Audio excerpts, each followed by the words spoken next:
हमारे channel edu and wire में आपका स्वागत है। मैं जया।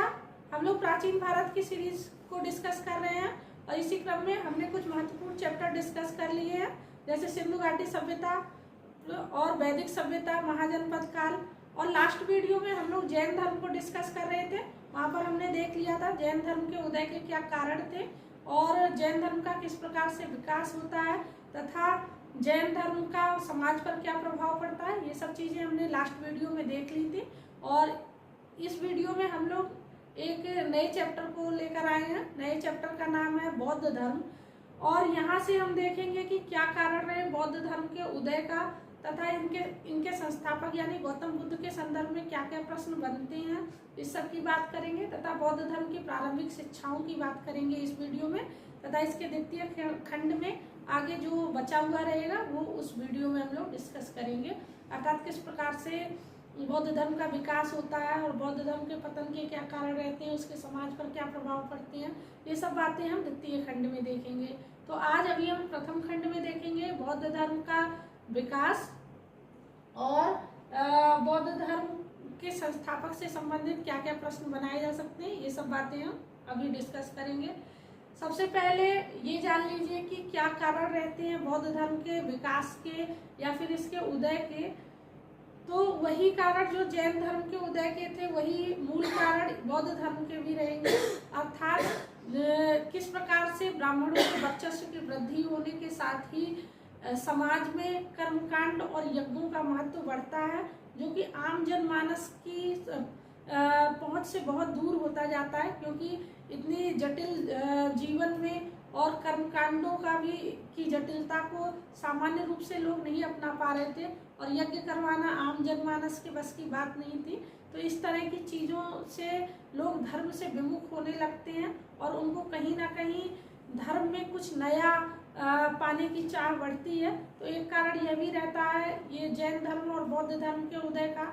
दूसरा जो महत्वपूर्ण कारण रहता है वो भाषा संबंधी कारण है, यानी कि जो धार्मिक ग्रंथ उस समय थे वो सभी संस्कृत में थे और आम जनमानस की भाषा अब संस्कृत नहीं रह गई थी। इस कारण उनको अब धार्मिक ग्रंथ समझ में आसानी से नहीं आ पा रहे थे। तथा जो तीसरा कारण है वो शूद्र और महिलाओं से संबंधित है, क्योंकि शूद्र वर्ग को पूर्णतः वैदिक धर्म में वंचित कर दिया था, क्योंकि जब वैदिक काल चल रहा था तब आपने देखा था ऋग्वैदिक काल में तो वर्ण व्यवस्था जो थी वो जन्म आधारित नहीं थी, लेकिन जैसे जैसे उत्तर वैदिक काल की तरफ बढ़ते हैं वैसे ही व्यवस्थाएं जन्म आधारित हो जाती हैं और इस प्रकार से शूद्रों को पूर्णतः उपेक्षित मान लिया जाता है। और ठीक यही स्थिति महिलाओं की भी रहती है। महिलाएं समाज का हिस्सा तो थी लेकिन वो किसी धार्मिक कर्मकांड का हिस्सा नहीं रह जाती हैं, सिर्फ उनको एक वस्तु के रूप में प्रयोग किया जाता है। इस प्रकार की चीज़ें जब धीरे धीरे समाज में बढ़ती हैं तो समाज का एक वर्ग इस सबसे कुंठित होता है और वो अलग राह पर चलना चाहता है। तो इस तरह से ये जो उपेक्षित वर्ग है वो धीरे धीरे करके नवीन धर्म की ओर जाता है और यही नवीन धर्म जो है इसी नवीन धर्म का विकास यानी कि बौद्ध धर्म और जैन धर्म के विकास में यही लोग सहायक होते हैं। तो आइए चैप्टर शुरू करेंगे। चैप्टर का नाम है बौद्ध धर्म। बौद्ध धर्म के जो संस्थापक हैं वे गौतम बुद्ध हैं और गौतम बुद्ध का जन्म 563 ईसा पूर्व हुआ है।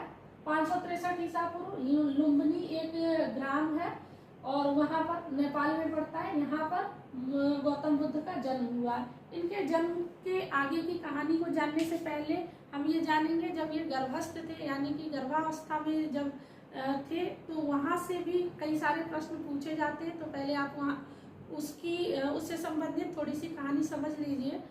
जब गौतम बुद्ध की माँ यानी कि महामाया देवी जो कोलियगढ़ राज्य की राजकुमारी थी, वे जब गर्भवती होती हैं तो उनको कुछ स्वप्न आते हैं और उन स्वप्नों से विचलित होकर वे कौंडिल्य ऋषि को बुलाती हैं और उनसे सलाह लेती हैं।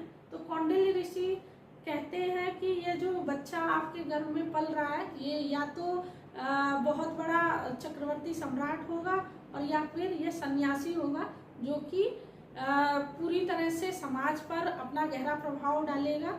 तो इस बात से बहुत ही विचलित होते हैं उनके पिता कि अगर यह बच्चा सन्यासी होगा तो इस पूरे राजकाज का क्या होगा। तो इस प्रकार से जब हम बौद्ध धर्म के बारे में यानी गौतम बुद्ध के बारे में पढ़ेंगे तो ये घटना भी कहीं ना कहीं इस पर प्रभाव डालेगी, इसलिए इस घटना का यहाँ पर जिक्र किया गया है। तो ध्यान दीजिए, हमने इनके जन्म से संबंधित देख लिया कि गौतम बुद्ध का जन्म 563 ईसा पूर्व में लुम्बिनी नामक स्थान पर होता है और इनके बचपन का नाम सिद्धार्थ था। इनके पिता का नाम शुद्धोधन, जो कि शाक्य गणराज्य के प्रधान थे। और आपने जब महाजनपद काल पढ़ा था तो आपने देखा था कि कुछ राज्य उस समय महाजनपद काल में कुछ राज्य गणतंत्र थे और बाकी राज्य जो थे राजतंत्र के अंतर्गत थे। तो इनके पिता जो थे वो शाक्य गणराज्य के प्रधान थे और इनकी माता महामाया देवी कोलीय गणराज्य की राजकुमारी थी। यहाँ से प्रश्न पूछा जाता है कि इनको शाक्य मुनि क्यों कहा जाता है गौतम बुद्ध को, तो इसी कारण क्योंकि ये शाक्य कुल में पैदा हुए थे। इनका पालन पोषण इनकी माता ने नहीं किया था, अर्थात इनकी मौसी ने किया था, जिनका नाम प्रजापति गौतमी था। क्योंकि जैसे ही जन्म होता है गौतम बुद्ध का, उसके कुछ दिनों बाद ही महामाया देवी की मृत्यु हो जाती है। तो इनके पिता दूसरा विवाह करते हैं इनकी मौसी से, जो जिनका नाम प्रजापति गौतमी था। इन्होंने ही सिद्धार्थ का पालन पोषण किया। अर्ली डेज में यानी कि कम उम्र में ही गौतम बुद्ध का विवाह कर दिया गया यशोधरा नामक कन्या से। और विवाह करने का जो मूल कारण था वो यही था कि जब इनका विवाह कर दिया जाएगा तो फिर सिद्धार्थ सांसारिक जीवन में फंस जाएंगे और फिर वे सन्यास की ओर नहीं बढ़ेंगे, ऐसा इनके पिता का विचार था। इसी कारण अर्ली डेज में ही यानी कि कम आयु में ही सिद्धार्थ का विवाह कर दिया जाता है यशोधरा नामक एक कन्या से। और उससे एक पुत्र का जन्म होता है जिसका नाम होता है राहुल। और राहुल का अर्थ होता है एक और बंधन। यहाँ पे आप चाहें तो लिख भी सकते हैं एक और बंधन, ये राहुल का अर्थ होता है। यानी कि गौतम बुद्ध सोचते हैं कि अभी पहले से ही इतनी मन में विचलन है और इस प्रकार का जो है उनको संसार बहुत अधिक प्रिय नहीं लग रहा था, और उसके बाद यह पुत्र हो गया और अब इसका भी लालन पालन करना पड़ेगा, इस प्रकार के विचार उनके मन में आते रहे। तो उन्होंने अपने पुत्र का नाम राहुल रखा। यहाँ से आगे बात करेंगे बाद में, पहले उससे पहले आपको कहानी समझनी पड़ेगी कि गौतम बुद्ध का विवाह हो जाता है, उनके पुत्र हो जाता है। उसी क्रम में एक दिन वे अपने सारथी चन्ना से कहते हैं कि उनको नगर भ्रमण पर जाना है। ये बात जब राजा को पता चलती है या अर्थात उनके पिता को, तो उनके पिता राज्य को बहुत सुंदर सजावट करवा देते हैं और विभिन्न प्रकार की व्यवस्थाएं करवाते हैं ताकि कोई भी ऐसी अप्रिय चीज सिद्धार्थ को ना दिखाई दे जिससे उनके मन में किसी भी प्रकार का सांसारिक मोह माया के प्रति त्याग पैदा हो।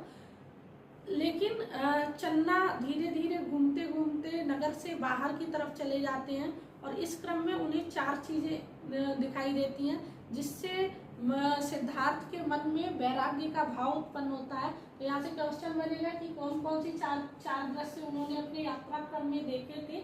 तो प्रथम दृश्य उन्होंने एक वृद्ध व्यक्ति को देखा। तो फिर वे चन्ना से प्रश्न करते हैं कि यह वृद्ध ये इस प्रकार का व्यक्ति क्यों है, यानी कि हमारी तरह क्यों नहीं दिख रहा है।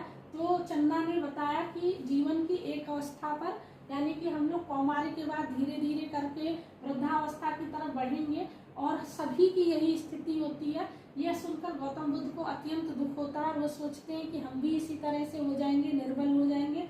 तो उनके मन में सबसे पहले जो वैराग्य उत्पन्न होता है एक वृद्ध व्यक्ति को देखकर होता है। फिर थोड़ा वे आगे बढ़ते हैं तो उनको एक बीमार व्यक्ति दिखाई देता है और फिर वे इसका भी कारण चन्ना से जानना चाहते हैं। तो चन्ना ने बताया कि जो कर्म फल होता है यानी अपने कर्मों के भोग के अनुसार व्यक्ति बीमार होता है और उसको दुख भोगना पड़ता है। इस प्रकार की बातें हुई उन दोनों के बीच में। फिर उन्होंने एक मृत व्यक्ति को देखा और फिर चन्ना से पूछा यह कौन है। तो उन्होंने बताया कि एक अवस्था के बाद हम सभी मृत्यु को प्राप्त हो जाएंगे।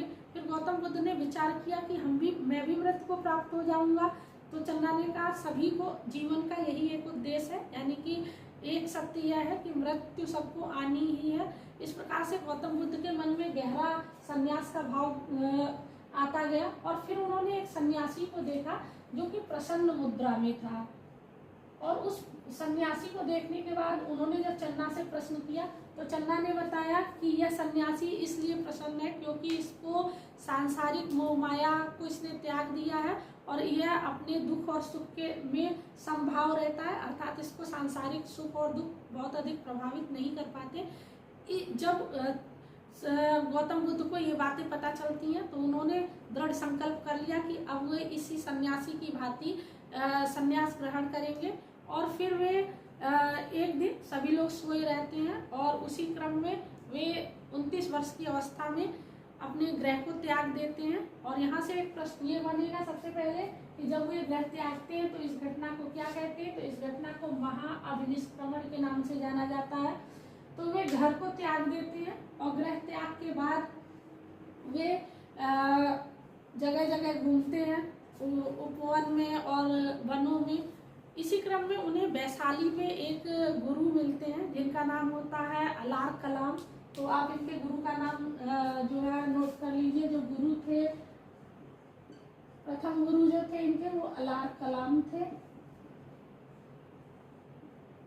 और इनसे ये शिक्षा लेते हैं, लेकिन अभी भी इनको सत्य की प्राप्ति नहीं हुई। तो एक और गुरु इनको मिलते हैं जिनका नाम होता है रुद्रक रामपुत्र।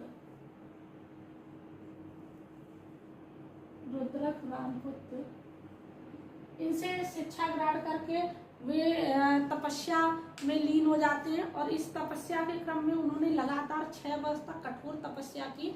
और उसके पश्चात उन्हें निरंजना नदी के तट पर, यानी कि पीपल के वृक्ष के नीचे निरंजना नदी के तट पर ज्ञान की प्राप्ति हुई और इस ज्ञान की प्राप्ति के बाद वे बुद्ध कहलाए। तो इस प्रकार से ये गौतम बुद्ध के जीवन की पूरी कहानी थी। और यहाँ से अब जो जो भी प्रश्न बनेंगे उस पर चर्चा करेंगे। तो आपने यहाँ तक तो समझ लिया है, यानी कि उनके पुत्र का नाम राहुल था। और अब आगे देखें तो इनके घोड़ा जो था, इनका जो प्रिय एक घोड़ा था उसका नाम कंथक था।